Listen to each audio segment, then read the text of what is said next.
Who's left to run Valley?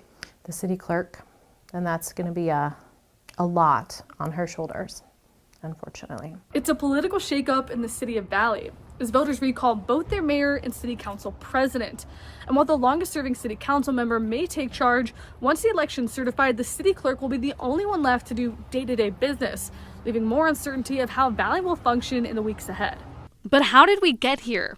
Valley resident Tyler Curtis says it was a big effort of petitioners who had concerns about issuing bonds to expand the city's park and over the city's brown water issues. Why are we spending money on the park instead of our water infrastructure? I think there's just a lot of misinformation about what city funds can be used, what those buckets are put in, how budgets work, but I think it led to a general sense of discontent with the city. Over the summer, the city administrator resigned, and they haven't found a replacement. On Wednesday, the city's attorney also put in his resignation. So what's next for Valley? Usually the city council president would fill the role as mayor. Then the council would appoint a new president. But since he's been recalled, the longest serving member of the city council is next in line for the mayor's seat. But that would leave 2 empty council seats. We don't believe that they will even have enough people still in office to do some city business. It's not just Valley seeing changes at the top. Council Bluffs just voted in a new mayor. Creighton professor Richard Whitmer